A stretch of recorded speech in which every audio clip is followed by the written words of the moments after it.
Bergembiralah karena Tuhan, maka Ia akan memberikan apa yang diingini oleh hatimu. Shalom, kembali lagi di akun kesaksian Ingvi Rizky Ramadan.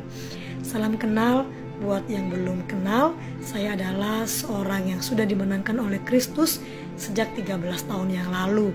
Dan sampai hari ini Tuhan Yesus selalu menyertai saya apapun yang terjadi dalam hidup saya.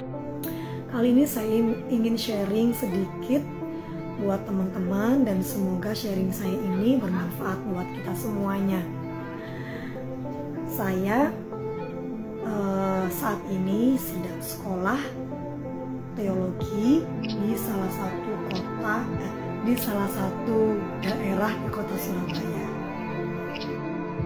Jadi dengan itu sekolah yang saya tempati untuk menuntut ilmu tentang teologi atau tentang Alkitab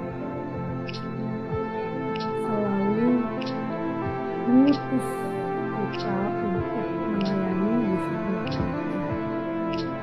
Pada waktu itu saya bingung saya mau melayani di mana, karena pelayanan saya selama ini adalah pelayanan pribadi, di mana saya melayani anak-anak atau melayani orang tua, melayani orang-orang yang tidak mungkin dipandang tidak berharga, mungkin dipandang tidak berarti bagi orang lain. Saya melayani seorang diri pribadi, uangnya dari Tuhan, melewati saudara-saudara yang mampu atau yang kaya, kemudian disalurkan kepada saya dan saya menyalurkan. Nah, jadi ketika sekolah itu mengutus saya untuk melayani di sebuah gereja, saya bingung saya melayani di mana. Saya takut, saya minder, karena saya adalah seorang yang berdosa.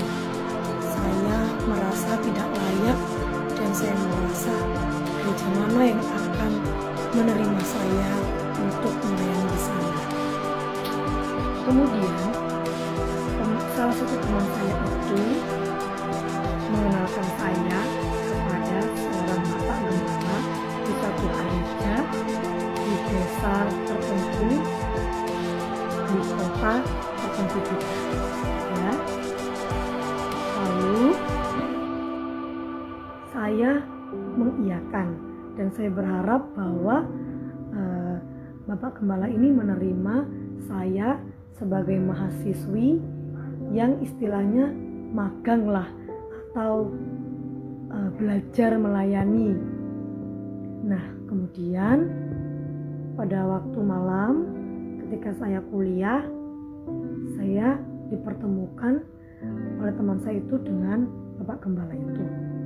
Sudah biasa saja, dan bapak gembala itu merasa seperti mengenal saya, tapi beliau cuma diam.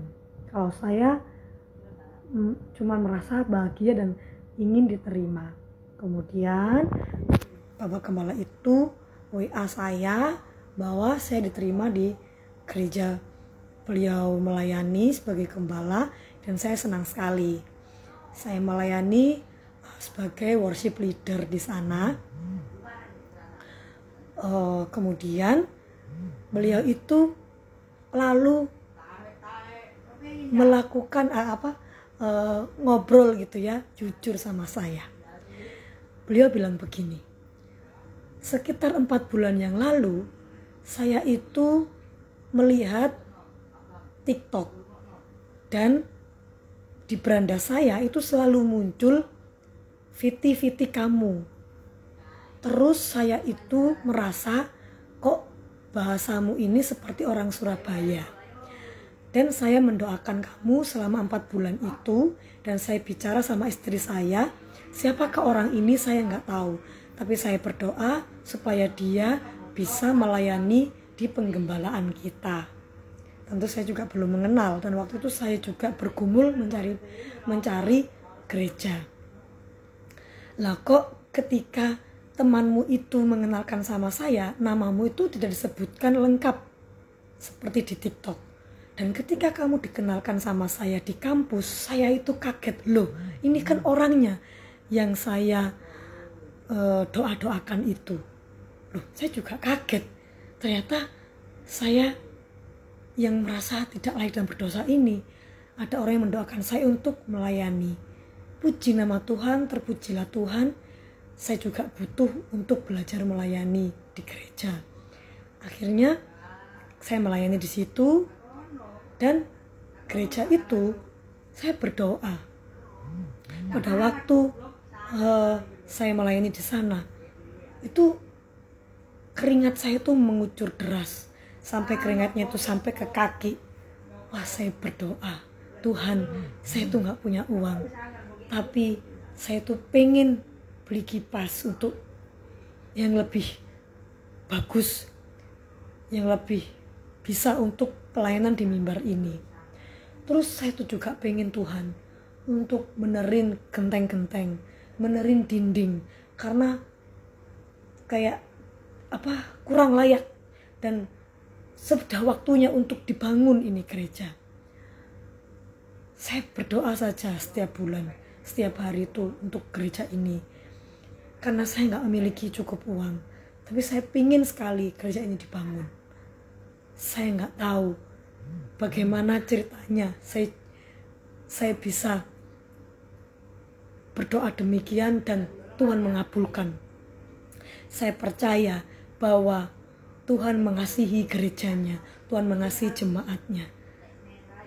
Di teman-teman TikTok ini ada yang tergerak untuk memberikan sedikit, atau menurut saya banyak sekali bahkan, untuk membangun gereja, menyumbangkan untuk dindingnya, menyumbangkan untuk atapnya, bahkan yang terbaik digantikan atap itu yang menurut saya sudah lama sekali dan usang dan saya takut roboh, digantikan dengan rooftop yang harganya wow, saya tidak menyangka. Dan saya percaya Tuhan mengasihi gerejanya, Tuhan mengasihi jemaatnya. Terima kasih, Tuhan Yesus memberkati buat teman-teman yang digerakkan Tuhan untuk membangun rumah. Ingatlah di kitab Hagai bahwa lihatlah keadaanmu, apakah engkau sudah memperhatikan rumah Tuhan lebih dari kau memperhatikan rumahmu. Sebentar saya akan tampilkan video pembangunan gereja sebagai laporan kemenangan. Terima kasih. Kesaksian saya semoga menjadi berkat buat kita semuanya. Tuhan Yesus memberkati.